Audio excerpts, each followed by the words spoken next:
मेरे प्यारे देशवासियों, नमस्कार। आमतौर पर ये समय उत्सव का होता है। जगह जगह मेले लगते हैं, धार्मिक पूजा पाठ होते हैं। कोरोना के इस संकट काल में लोगों में उमंग तो है, उत्साह भी है, लेकिन हम सबको मन को छू जाए वैसा अनुशासन भी है। बहुतेक रूप में देखा जाए तो नागरिकों में दायित्व का एहसास भी है। लोग अपना ध्यान रखते हुए, दूसरों का ध्यान रखते हुए अपने रोजमर्रा के काम भी कर रहे हैं। देश में हो रहे हर आयोजन में जिस तरह का संयम और सादगी इस बार देखी जा रही है, वो अभूतपूर्व है। गणेशोत्सव भी कहीं ऑनलाइन मनाया जा रहा है, तो ज्यादातर जगहों पर इस बार इको फ्रेंडली गणेश जी की प्रतिमा स्थापित की गई है। साथियों, हम बहुत बारीकी से अगर देखेंगे तो एक बात अवश्य हमारे ध्यान में आएगी। हमारे पर्व और पर्यावरण, इन दोनों के बीच एक बहुत गहरा नाता रहा है। जहां एक और हमारे पर्वों में पर्यावरण और प्रकृति के साथ सहजीवन का संदेश छिपा होता है, तो दूसरी ओर कई सारे पर्व प्रकृति की रक्षा के लिए ही मनाए जाते हैं। जैसे बिहार के पश्चिमी चंपारण में सदियों से थारू आदिवासी समाज के लोग 60 घंटे के लॉकडाउन, या उनके ही शब्दों में कहें तो 60 घंटे के बरना का पालन करते हैं। प्रकृति की रक्षा के लिए बरना को थारू समाज ने अपनी परंपरा का हिस्सा बना लिया है और सदियों से बनाया है। इस दौरान न कोई गांव में आता है, न ही कोई अपने घरों से बाहर निकलता है। और लोग मानते हैं कि अगर वो बाहर निकले या कोई बाहर से आया, तो उनके आने जाने से लोगों की रोजमर्रा की गतिविधियों से नए पेड़ पौधों को नुकसान हो सकता है। बरना की शुरुआत में भव्य तरीके से हमारे आदिवासी भाई बहन पूजा पाठ करते हैं और उसकी समाप्ति पर आदिवासी परंपरा के गीत, संगीत, नृत्य जम करके उसके कार्यक्रम भी होते हैं। साथियों, इन दिनों ओणम का पर्व भी धूमधाम से मनाया जा रहा है। ये पर्व चिनगम महीने में आता है। इस दौरान लोग कुछ नया खरीदते हैं, अपने घरों को सजाते हैं, पुक्लम बनाते हैं, ओणम सादिया का आनंद लेते हैं। तरह तरह के खेल और प्रतियोगिताएं भी होती हैं। ओणम की धूम तो आज दूर सुदूर विदेशों तक पहुंची हुई है। अमेरिका हो, यूरोप हो या खाड़ी देश हो, ओणम का उल्लास आपको हर कहीं मिल जाएगा। ओणम एक इंटरनेशनल फेस्टिवल बनता जा रहा है। साथियों, ओणम हमारी कृषि से जुड़ा हुआ पर्व है। ये हमारी ग्रामीण अर्थव्यवस्था के लिए भी एक नई शुरुआत का समय होता है। किसानों की शक्ति से ही तो हमारा जीवन, हमारा समाज चलता है। हमारे पर्व किसानों के परिश्रम से ही रंग बिरंगे बनते हैं। हमारे अन्नदाता को, किसानों की जीवनदायिनी शक्ति को वेदों में भी बहुत गौरवपूर्ण रूप से नमन किया गया है। ऋग्वेद में मंत्र है, अन्नानाम पतये नमः, अन्नानाम पतये नमः, क्षेत्राणाम पतये नमः। अर्थात अन्नदाता को नमन है, किसान को नमन है। हमारे किसानों ने कोरोना के इस कठिन परिस्थितियों में भी अपनी ताकत को साबित किया है। हमारे देश में इस बार खरीफ की फसल की बुआई पिछले साल के मुकाबले 7% ज्यादा हुई है। धान की रुपाई इस बार लगभग 10%, दालें लगभग 5%, मोटे अनाज, कोर्स सीरियल्स लगभग 3%, ऑयल सीड्स लगभग 13%, कपास लगभग 3% ज्यादा बोई गई है। मैं इसके लिए देश के किसानों को बधाई देता हूं, उनके परिश्रम को नमन करता हूं। मेरे प्यारे देशवासियों, कोरोना के इस कालखंड में देश कई मोर्चों पर एक साथ लड़ रहा है, लेकिन इसके साथ साथ कई बार मन में ये भी सवाल आता रहा कि इतने लंबे समय तक घरों में रहने के कारण मेरे छोटे छोटे बाल मित्रों का समय कैसे बीतता होगा। और इसी से मैंने गांधीनगर की चिल्ड्रन यूनिवर्सिटी, जो दुनिया में एक अलग तरह का प्रयोग है, भारत सरकार के महिला और बाल विकास मंत्रालय, शिक्षा मंत्रालय, सूक्ष्म लघु और मध्यम उद्योग मंत्रालय, इन सभी के साथ मिलकर हम बच्चों के लिए क्या कर सकते हैं, इस पर मंथन किया, चिंतन किया। मेरे लिए ये बहुत सुखद था, लाभकारी भी था, क्योंकि एक प्रकार से ये मेरे लिए भी कुछ नया जानने का, नया सीखने का अवसर बन गया। साथियों, हमारे चिंतन का विषय था खिलौने और विशेषकर भारतीय खिलौने। हमने इस बात पर मंथन किया कि भारत के बच्चों को नए नए टॉयज कैसे मिले, भारत टॉय प्रोडक्शन का बहुत बड़ा हब कैसे बने। वैसे मैं मन की बात सुन रहे बच्चों के माता पिता से क्षमा मांगता हूं, क्योंकि हो सकता है उन्हें अब ये मन की बात सुनने के बाद खिलौनों की नई नई डिमांड सुनने का शायद एक नया काम सामने आ जाएगा। साथियों, खिलौने जहां एक्टिविटी को बढ़ाने वाले होते हैं, तो खिलौने हमारी आकांक्षाओं को भी उड़ान देते हैं। खिलौने केवल मन ही नहीं बहलाते, खिलौने मन बनाते भी हैं और मकसद गढ़ते भी हैं। मैंने कहीं पढ़ा कि खिलौनों के संबंध में गुरुदेव रविंद्रनाथ टैगोर ने कहा था कि बेस्ट टॉय वो होता है जो इनकम्प्लीट हो, ऐसा खिलौना जो अधूरा हो और बच्चे मिलकर खेल खेल में उसे पूरा करें।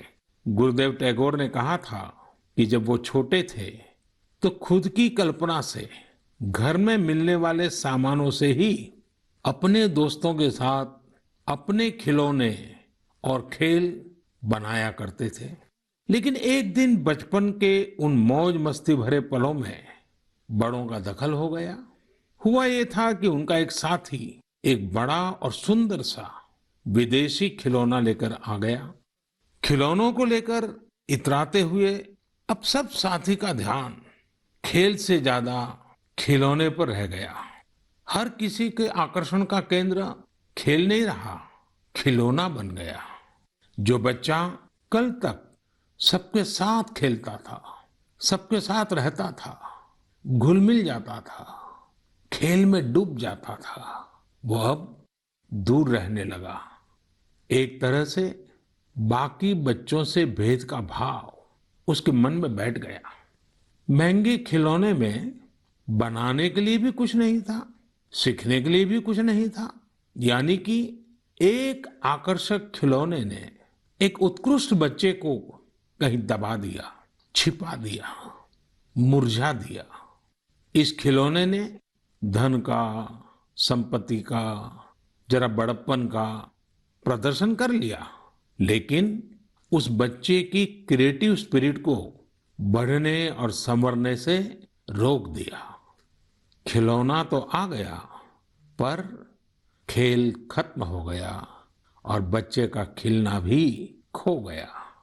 इसलिए गुरुदेव कहते थे कि खिलौने ऐसे होने चाहिए जो बच्चे के बचपन को बाहर लाएं, उसकी क्रिएटिविटी को सामने लाएं। बच्चों के जीवन के अलग अलग पहलू पर खिलौनों का जो प्रभाव है, इस पर राष्ट्रीय शिक्षा नीति में भी बहुत ध्यान दिया गया है। खेल खेल में सीखना, खिलौने बनाना सीखना, खिलौने जहां बनते हैं वहां की विजिट करना, इन सबको करिकुलम का हिस्सा बनाया गया है। साथियों, हमारे देश में लोकल खिलौनों की बहुत समृद्ध परंपरा रही है। कई प्रतिभाशाली और कुशल कारीगर हैं जो अच्छे खिलौने बनाने में महारत रखते हैं। भारत के कुछ क्षेत्र टॉय क्लस्टर्स यानी खिलौने के केंद्र के रूप में भी विकसित हो रहे हैं। जैसे कर्नाटक के रामनगरम में चन्नापटना, आंध्र प्रदेश के कृष्णा में कोंडापल्ली, तमिलनाडु में तंजौर, असम में धुबरी, उत्तर प्रदेश का वाराणसी, कई ऐसे स्थान हैं, कई नाम गिना सकते हैं। आपको ये जानकर आश्चर्य होगा कि global toy industry 7 lakh crore रुपए से भी अधिक की है। 7 लाख करोड़ रुपयों का इतना बड़ा कारोबार, लेकिन भारत का हिस्सा उसमें बहुत कम है। अब आप सोचिए कि जिस राष्ट्र के पास इतनी विरासत हो, परंपरा हो, विविधता हो, युवा आबादी हो, क्या खिलौनों के बाजार में उसकी हिस्सेदारी इतनी कम होनी हमें अच्छा लगेगा क्या? जी नहीं, ये सुनने के बाद आपको भी अच्छा नहीं लगेगा। देखिए साथियों, टॉय इंडस्ट्री बहुत व्यापक है। गृह उद्योग हो, छोटे और लघु उद्योग हो, एमएसएमई हो, इसके साथ साथ बड़े उद्योग और निजी उद्यमी भी इसके दायरे में आते हैं। इसे आगे बढ़ाने के लिए देश को मिलकर मेहनत करनी होगी। अब जैसे आंध्र प्रदेश के विशाखापट्टनम में श्रीमान सीवी राजू है, उनके गांव के अति कुपक्का टॉयज एक समय में बहुत प्रचलित थे। इनकी खासियत ये थी कि खिलौने लकड़ी से बनते थे और दूसरी बात ये कि इन खिलौनों में आपको कहीं कोई एंगल या कोण नहीं मिलता था। ये खिलौने हर तरफ से राउंड होते थे, इसलिए बच्चों को चोट की भी गुंजाइश नहीं होती थी। सीवी राजू ने एती को पक्का टॉयज के लिए अब अपने गांव के कारीगरों के साथ मिलकर एक तरह से नया मूवमेंट शुरू कर दिया है। बेहतरीन क्वालिटी के एती को पक्का टॉयज बनाकर सीवी राजू ने स्थानीय खिलौनों की खोई हुई गरिमा को वापस ला दिया है। खिलौनों के साथ हम दो चीजें कर सकते हैं। अपने गौरवशाली अतीत को अपने जीवन में फिर से उतार सकते हैं और अपने स्वर्णिम भविष्य को भी संवार सकते हैं। मैं अपने स्टार्टअप मित्रों को, हमारे नए उद्यमियों से कहता हूं, टीम अप फॉर टॉयज। आइए मिलकर खिलौने बनाएं। अब सभी के लिए लोकल खिलौनों के लिए वोकल होने का समय है। आइए हम अपने युवाओं के लिए कुछ नए प्रकार के अच्छी क्वालिटी वाले खिलौने बनाते हैं। खिलौना वो हो जिसकी मौजूदगी में बचपन खिले भी, खिल खिलाए भी। हम ऐसे खिलौने बनाएं जो पर्यावरण के भी अनुकूल हो। साथियों, इसी तरह अब कंप्यूटर और स्मार्टफोन के इस जमाने में कंप्यूटर गेम्स का भी बहुत ट्रेंड है। ये गेम्स बच्चे भी खेलते हैं, बड़े भी खेलते हैं, लेकिन इनमें भी जितने गेम्स होते हैं उनकी थीम्स भी अधिकतर बाहर की ही होती है। हमारे देश में इतने आइडियाज हैं, इतने कंसेप्ट्स हैं, बहुत समृद्ध हमारा इतिहास रहा है कि हाँ, हम उन पर गेम्स बना सकते हैं। मैं देश के युवा टैलेंट से कहता हूं, आप भारत में भी गेम्स बनाइए और भारत के भी गेम्स बनाइए। कहा भी जाता है, लेट द गेम्स बिगिन। तो चलो खेल शुरू करते हैं। साथियों, आत्मनिर्भर भारत अभियान में वर्चुअल गेम्स हो, टॉयज का सेक्टर हो, सबने बहुत महत्वपूर्ण भूमिका निभानी है और ये अवसर भी है। जब आज से 100 वर्ष पहले असहयोग आंदोलन शुरू हुआ तो गांधी जी ने लिखा था कि असहयोग आंदोलन देशवासियों में आत्मसम्मान और अपनी शक्ति का बोध कराने का एक प्रयास है। आज जब हम देश को आत्मनिर्भर बनाने का प्रयास कर रहे हैं तो हमें पूरे आत्मविश्वास के साथ आगे बढ़ना है। हर क्षेत्र में देश को आत्मनिर्भर बनाना है। असहयोग आंदोलन के रूप में जो बीज बोया गया था उसे अब आत्मनिर्भर भारत के वटवृक्ष में परिवर्तित करना हम सबका दायित्व है। मेरे प्यारे देशवासियों, भारतीयों के इनोवेशन और सॉल्यूशन देने की क्षमता का लोहा हर कोई मानता है और जब समर्पण भाव हो, संवेदना हो, तो ये शक्ति असीम बन जाती है। इस महीने की शुरुआत में देश के युवाओं के सामने एक ऐप इनोवेशन चैलेंज रखा गया। इस आत्मनिर्भर भारत ऐप इनोवेशन चैलेंज में हमारे युवाओं ने बढ़ चढ़ कर के हिस्सा लिया। करीब 7,000 एंट्रीज आई। उसमें भी करीब करीब 2/3 ऐप्स टियर 2 और टियर 3 शहरों के युवाओं ने बनाए हैं। ये आत्मनिर्भर भारत के लिए, देश के भविष्य के लिए बहुत शुभ संकेत है। आत्मनिर्भर ऐप इनोवेशन चैलेंज के रिजल्ट्स देखकर आप जरूर प्रभावित होंगे। काफी जांच परख के बाद अलग अलग कैटेगरी में लगभग 2 दर्जन ऐप्स को अवार्ड भी दिए गए हैं। आप जरूर इन ऐप्स के बारे में जानें और उनसे जुड़े। हो सकता है आप भी ऐसा कुछ बनाने के लिए प्रेरित हो जाएं। इनमें एक ऐप है कुटुकी किड्स लर्निंग ऐप। ये छोटे बच्चों के लिए ऐसा इंटरेक्टिव ऐप है जिसमें गानों और कहानियों के जरिए बात बात में ही बच्चे मैथ साइंस में बहुत कुछ सीख सकते हैं। इसमें एक्टिविटीज भी हैं, खेल भी हैं। इसी तरह एक माइक्रो ब्लॉगिंग प्लेटफॉर्म का भी ऐप है। इसका नाम है कू, KOO कू। इसमें हम अपनी मातृभाषा में टेक्स्ट, वीडियो और ऑडियो के जरिए अपनी बात रख सकते हैं, इंटरेक्ट कर सकते हैं। इसी तरह चिंगारी ऐप भी युवाओं के बीच काफी पॉपुलर हो रहा है। एक ऐप है आस्क सरकार। इसमें चैटबॉट के जरिए आप इंटरेक्ट कर सकते हैं और किसी भी सरकारी योजना के बारे में सही जानकारी हासिल कर सकते हैं, वो भी टेक्स्ट, ऑडियो और वीडियो तीनों तरीकों से। ये आपकी बड़ी मदद कर सकता है। एक और ऐप है स्टेप सेट गो। ये फिटनेस ऐप है। आप कितना चले, कितनी कैलोरीज बर्न की, ये सारा हिसाब ये ऐप रखता है और आपको फिट रहने के लिए मोटिवेट भी करता है। मैंने कुछ ही उदाहरण दिए हैं। कई और ऐप्स ने भी इस चैलेंज को जीता है।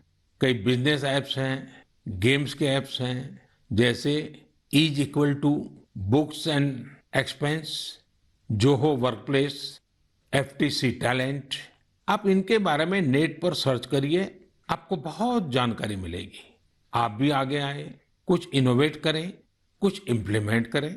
आपके प्रयास आज के छोटे छोटे स्टार्टअप्स कल बड़ी बड़ी कंपनियों में बदलेंगे और दुनिया में भारत की पहचान बनेंगे।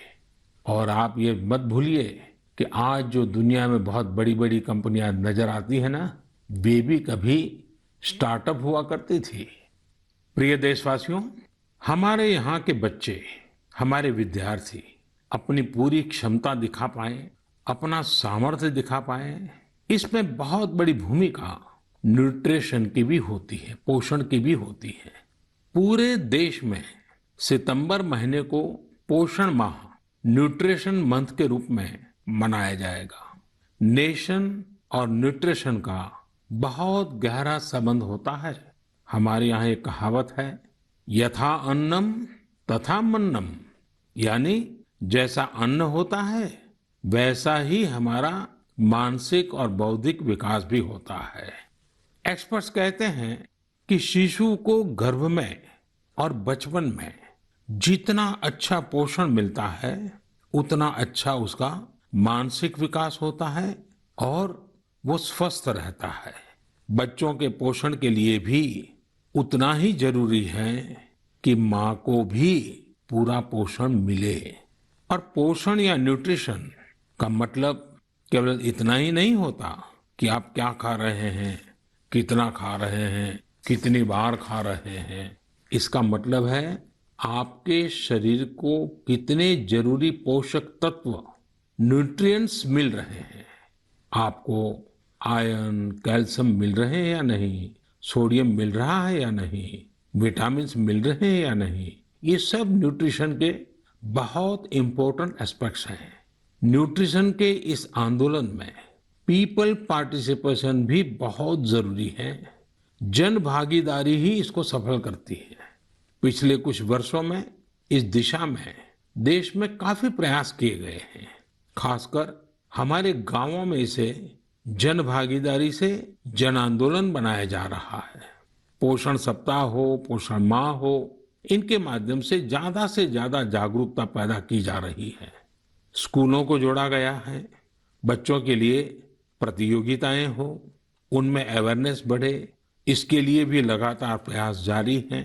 जैसे क्लास में एक क्लास मॉनिटर होता है, उसी तरह न्यूट्रिशन मॉनिटर भी हो, रिपोर्ट कार्ड की तरह न्यूट्रिशन कार्ड भी बने, इस तरह की भी शुरुआत की जा रही है।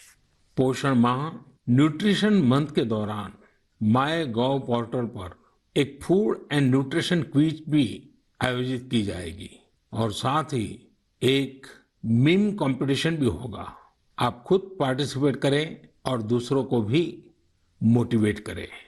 साथियों, अगर आपको गुजरात में सरदार वल्लभ भाई पटेल के स्टैच्यू ऑफ यूनिटी जाने का अवसर मिला होगा और कोविड के बाद जब वो खुलेगा और आपको जाने का अवसर मिलेगा, तो वहाँ एक यूनिक प्रकार का न्यूट्रिशन पार्क बनाया गया है। खेल खेल में ही न्यूट्रिशन की शिक्षा आनंद प्रमोद के साथ वहाँ जरूर देख सकते हैं। साथियों, भारत एक विशाल देश है। खान पान में ढेर सारी विविधता है। हमारे देश में 6 अलग अलग ऋतुएं होती हैं। अलग अलग क्षेत्रों में वहाँ के मौसम के हिसाब से अलग अलग चीजें पैदा होती हैं। इसलिए ये बहुत ही महत्वपूर्ण है कि हर क्षेत्र के मौसम, वहाँ के स्थानीय भोजन और वहाँ पैदा होने वाले अन्न, फल, सब्जियों के अनुसार एक पोषक न्यूट्रिएंट रिच डाइट प्लान बने। अब जैसे मिलेट्स, मोटे अनाज, रागी है, ज्वार है, ये बहुत उपयोगी पोषक आहार है। एक भारतीय कृषि कोष तैयार किया जा रहा है। इसमें हर एक जिले में क्या क्या फसल होती है, उनकी न्यूट्रिशन वैल्यू कितनी है, इसकी पूरी जानकारी होगी। ये आप सबके लिए बहुत बड़े काम का कोष हो सकता है। आइए, पोषण माह में पौष्टिक खाने और स्वस्थ रहने के लिए हम सभी को प्रेरित करें। प्रिय देशवासियों, बीते दिनों जब हम अपना स्वतंत्रता दिवस मना रहे थे, तब एक दिलचस्प खबर पर मेरा ध्यान गया। ये खबर है हमारे सुरक्षा बलों के 2 जाबाज किरदारों की। एक है सोफी और दूसरी विदा। सोफी और विदा इंडियन आर्मी के श्वान है, डॉग्स है, और उन्हें chief of army staff commendation card से सम्मानित किया गया है। सोफी और विदा को ये सम्मान इसलिए मिला क्योंकि इन्होंने अपने देश की रक्षा करते हुए अपना कर्तव्य बखूबी निभाया है। हमारी सेनाओं में, हमारे सुरक्षा बलों के पास ऐसे कितने ही बहादुर श्वान हैं, डॉग्स हैं, जो देश के लिए जीते हैं और देश के लिए अपना बलिदान भी देते हैं। कितने ही बम धमाकों को, कितनी ही आतंकी साजिशों को रोकने में ऐसे डॉग्स ने बहुत अहम भूमिका निभाई है। कुछ समय पहले मुझे देश की सुरक्षा में डॉग्स की भूमिका के बारे में बहुत विस्तार से जानने को मिला। कई किस्से भी सुने। एक डॉग बलराम ने 2006 में अमरनाथ यात्रा के रास्ते में बड़ी मात्रा में गोला बारूद खोज निकाला था। 2002 में भावना ने आईईडी खोजा था। आईईडी निकालने के दौरान आतंकियों ने विस्फोट कर दिया और श्वान शहीद हो गए। 2-3 वर्ष पहले छत्तीसगढ़ के बीजापुर में सीआरपीएफ का स्निफर डॉग क्रैकर भी आईईडी ब्लास्ट में शहीद हो गया था। कुछ दिन पहले ही आपने शायद टीवी पर एक बड़ा भावुक करने वाला दृश्य देखा होगा, जिसमें बीड़ पुलिस अपने साथी डॉग रॉकी को पूरे सम्मान के साथ आखिरी विदाई दे रही थी। रॉकी ने 300 से ज्यादा केसों को सुलझाने में पुलिस की मदद की थी। डॉग की डिजास्टर मैनेजमेंट और रेस्क्यू मिशंस में भी बहुत बड़ी भूमिका होती है। भारत में तो national disaster response force NDRF ने ऐसे दर्जनों डॉग्स को स्पेशली ट्रेन किया है। कहीं भूकंप आने पर, इमारत गिरने पर, मलबे में दबे जीवित लोगों को खोज निकालने में ये डॉग्स बहुत एक्सपर्ट्स होते हैं। साथियों, मुझे यह भी बताया गया कि इंडियन ब्रीड के डॉग्स भी बहुत अच्छे होते हैं, बहुत सक्षम होते हैं। इंडियन ब्रीड्स में मुधोल हाउंड है, हिमाचली हाउंड है, ये बहुत ही अच्छी नस्लें हैं। राजपलायम, कन्नी, चिप्पी पराई और कोम्बाई भी बहुत शानदार इंडियन ब्रीड्स हैं। इनको पालने में खर्च भी काफी कम आता है और ये भारतीय माहौल में ढले भी होते हैं। अब हमारी सुरक्षा एजेंसियों ने भी इन इंडियन ब्रीड्स के डॉग्स को अपनी सुरक्षा दस्ते में शामिल कर रही है। पिछले कुछ समय में आर्मी, सीआईएसएफ, एनएसजी ने मुधोल हाउंड डॉग्स को ट्रेन करके डॉग स्क्वाड में शामिल किया है। सीआरपीएफ ने कोम्बाई डॉग्स को शामिल किया है। Indian council of agriculture research भी भारतीय नस्ल के डॉग्स पर रिसर्च कर रही है। मकसद यही है कि इंडियन ब्रीड्स को और बेहतर बनाया जा सके और उपयोगी बनाया जा सके। आप इंटरनेट पर इनके नाम सर्च करिए, इनके बारे में जानिए। आप इनकी खूबसूरती, इनकी क्वालिटी देखकर हैरान हो जाएंगे। अगली बार जब भी आप डॉग पालने की सोचें, आप जरूर इनमें से ही किसी इंडियन ब्रीड के डॉग को घर लाएं। आत्मनिर्भर भारत जब जन मन का मंत्र बन ही रहा है, तो कोई भी क्षेत्र इससे पीछे कैसे छूट सकता है। मेरे प्रिय देशवासियों, कुछ दिनों बाद 5 सितंबर को हम शिक्षक दिवस मनाएंगे। हम सब जब अपने जीवन की सफलताओं को, अपनी जीवन यात्रा को देखते हैं, तो हमें अपने किसी न किसी शिक्षक की याद अवश्य आती है। तेजी से बदलते हुए समय और कोरोना के संकट काल में हमारे शिक्षकों के सामने भी समय के साथ बदलाव की एक चुनौती रख दी है। मुझे खुशी है कि हमारे शिक्षकों ने इस चुनौती को न केवल स्वीकार किया, बल्कि उसे अवसर में बदल भी दिया है। पढ़ाई में तकनीक का ज्यादा से ज्यादा उपयोग कैसे हो, नए तरीकों को कैसे अपनाएं, छात्रों को मदद कैसे करें, ये हमारे शिक्षकों ने सहजता से अपनाया है और अपने स्टूडेंट्स को भी सिखाया है। आज देश में हर जगह कुछ न कुछ इनोवेशन हो रहे हैं। शिक्षक और छात्र मिलकर कुछ नया कर रहे हैं। मुझे भरोसा है, जिस तरह देश में राष्ट्रीय शिक्षा नीति के जरिए एक बड़ा बदलाव होने जा रहा है, हमारे शिक्षक इसका भी लाभ छात्रों तक पहुंचाने में अहम भूमिका निभाएंगे। साथियों, और विशेषकर मेरे शिक्षक साथियों, वर्ष 2022 में हमारा देश स्वतंत्रता के 75 वर्ष का पर्व मनाएगा।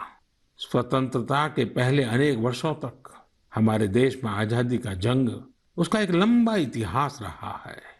इस दौरान देश का कोई कोना ऐसा नहीं था जहां आजादी के मतवालों ने अपने प्राण न्योछावर न किए हों, अपना सर्वस्व त्याग न दिया हो। ये बहुत आवश्यक है कि हमारी आज की पीढ़ी, हमारे विद्यार्थी आजादी की जंग, हमारे देश के नायकों से परिचित रहे, उसे उतना ही महसूस करें।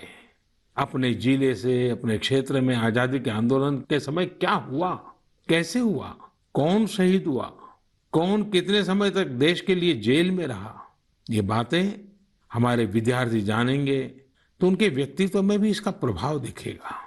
इसके लिए बहुत से काम किए जा सकते हैं, जिसमें हमारे शिक्षकों का बड़ा दायित्व है। जैसे आप जिस जिले में हैं, वहां शताब्दियों तक जो आजादी का जंग चला, उन आजादी के जंग में वहां कोई घटनाएं घटी है क्या, इसे लेकर विद्यार्थियों से रिसर्च करवाई जा सकती है। उसे स्कूल के हस्तलिखित अंक के रूप में तैयार किया जा सकता है। आपके शहर में स्वतंत्रता आंदोलन से जुड़ा कोई स्थान हो तो छात्र छात्राओं को वहां ले जा सकते हैं। किसी स्कूल के विद्यार्थी ठान सकते हैं कि वो आजादी के 75 वर्ष में अपने क्षेत्र के आजादी के 75 नायकों पर कविताएं लिखेंगे, नाट्य कथाएं लिखेंगे। आपके प्रयास देश के हजारों लाखों अनसंग हीरोज को सामने लाएंगे, जो देश के लिए जिए, जो देश के लिए खप गए, जिनके नाम समय के साथ विस्मृत हो गए।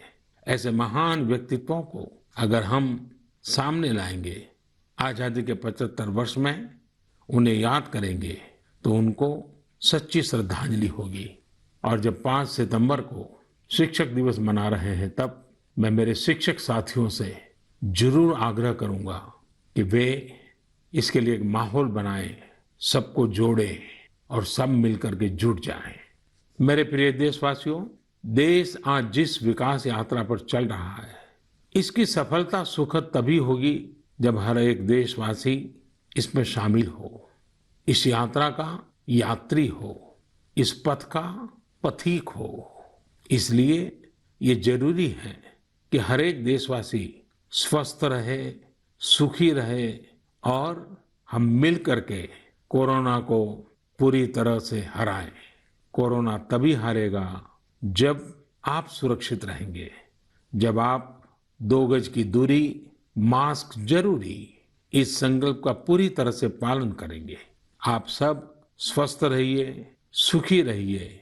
इन्हीं शुभकामनाओं के साथ अगली मन की बात में फिर मिलेंगे। बहुत बहुत धन्यवाद। नमस्कार।